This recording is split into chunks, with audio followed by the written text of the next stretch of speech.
morning everyone, my friend and I are from group 1 and we will be presenting about Aceh Sultanate, or also known Kingdom Aceh Darussalam. But let us introduce ourselves. My name is Bernadus Endra T from class 10I, absent number 4. And I am Clarina Kiara A from class 10I, absent number 6. Aceh Sultanate is one of the Islamic kingdoms located in Indonesia during the modern era.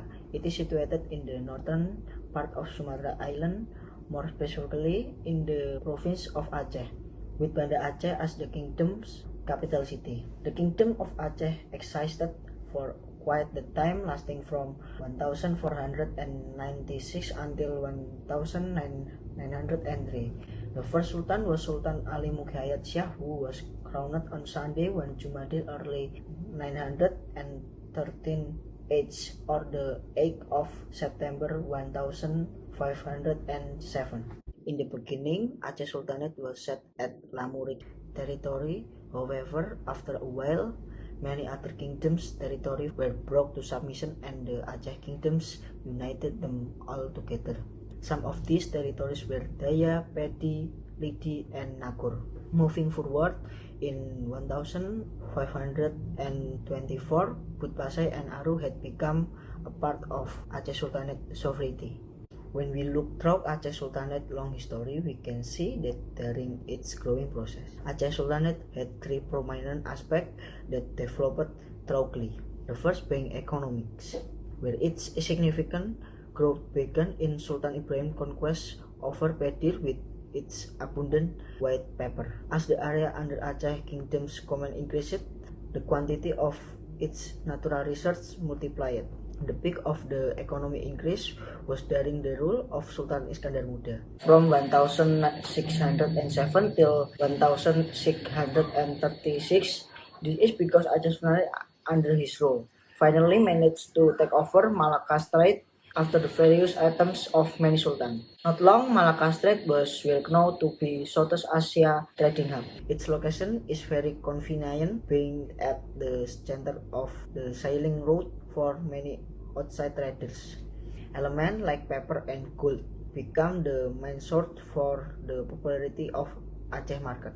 Many of our country goods were sold and exported there as well, hence Malacca Strait became an export and import center. The second is politics. The kingdom's politics and government is led by Sultan. There were around 35 sultans who ruled throughout Aceh Sultanate history. At first, the capital city was recollected in 1873 from Banda Aceh to Keumala.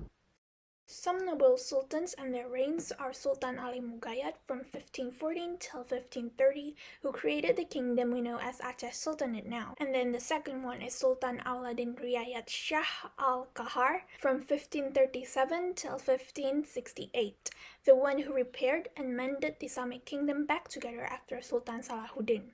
The third one is Sultan Iskandar Muda from 1607 till 1636, who led the kingdom of Aceh into its triumph culmination. And lastly is Sultan Iskandar Thani from 1636 till 1641, the one who preserved the traditions from Sultan Iskandar Muda's reign. The ruling system of Aceh Kingdom is divided into two. The first one is civilian government, which is controlled by the nobility. Each kampong or village must have one ule balang, and a group of villages are led by a panglima sagi. The second one is the government over religion base. It's done by merging a few kampong with a single mukim mosque. The leaders are well known as priests and are called Teunggu. Finally, the third one is social. The strategic location of Aceh became one of the most prominent factors to the growth of its social and cultural aspects. The people of Aceh Kingdom were able to interact with many foreigners due to the marketing area expansion. Sufficient experts such as Hamzah Fansuri and his student Syamsuddin as Sumantrani began to give lesson about Islam. The kingdom laws were upon an Islamic theory, named Hukum Adat Makuta Alam. In the theory, the appointment of a sultan had to be agreed by the customary law. The sultan will be supported by an ulama who carries the Al-Quran and a prime minister who holds a sword. At first, When the kingdom was first built in 1496, Aceh Kingdom only had a few relations with small kingdom nearby. However, as it entered its golden year in the early 1600, this relation added up rapidly. The majority of people in Aceh even till now are Muslims. It's recorded that 4,413,244 Acehnese are Muslim in 2010 based on BPS data. The development of Islam in Aceh Sultanate was due to the interactions with Arab and Indian traders. The role of this kingdom in spreading Islam can be proven from the works of Acehnese scholars used in Southeast Asian like Sirat al-Mustaqim. Various historians and theologians believe that Aceh was the connection for Islam to enter Indonesia. However, before Islam developed in Aceh around the 150s, it can be seen that their previous culture and religion has been influenced by Hindu and Buddhist tradition and teachings for centuries, especially in the ocean areas between continents.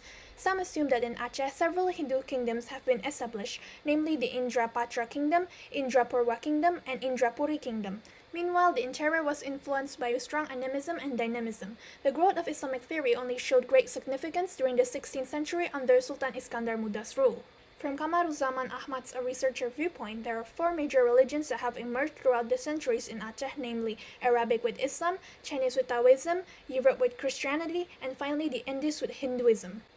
It can also be confirmed that the four major religions had their roots in Aceh, even though they were later won by Islam. Even so, Chinese, Christian, and Hindu influences can still be found in the culture of Acehnese society to this day. The fall of Aceh Sultanate was caused by several factors, including the strengthening of Dutch rule on the island of Sumatra and the Strait of Malacca, and power struggles between the heirs of the throne, also known as Perang Aceh, which happened twice in the late 17th and 18th century. The Dutch colonists took advantage of this and declared war against Aceh on 26 March 1873. This was the start of the Aceh War. It began with the odds against Dutch colonists, but in 1903 Aceh Sultan surrendered to the Dutch and was then exiled. From then on, the people of Aceh Kingdom had very little chances in restoring their kingdom back. Around the 1930s, some tried to negotiate with the Dutch colonists, but it didn't work out. Afterwards, Japan took over Aceh. There are several ancient relics left by the Kingdom of Aceh. For example, the first one is Baitur Rahman Grand Mosque. It is a mosque located in the center of Banda Aceh city. It's a symbol of religion, culture, spirit, strength, struggle, and nationalism of the Acehnese people. The original one was built in 1612 during the reign of Sultan Iskandar Muda. When the Dutch colonists attacked in the first Aceh expedition on 10th April 1873, the mosque caught fire. Hence, in 1879, the Dutch rebuilt the mosque Baitur Rahman as a gift to reduce the anger of the Acehnese.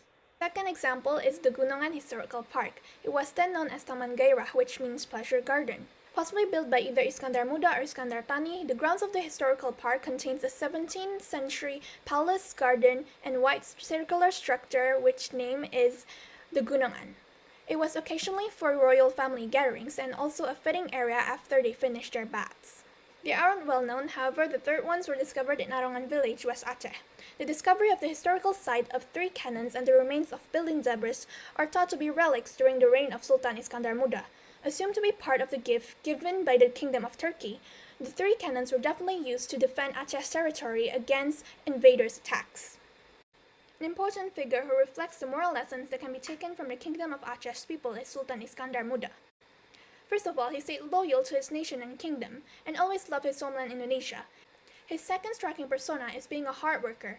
He built a stable economy for the Sultanate of Aceh and its strong armies for the advancement of Aceh's area expansion. The next one is how he was determined and did not give up easily. He continued to be passionate about fighting for Aceh, despite the many challenges in the war against the invaders.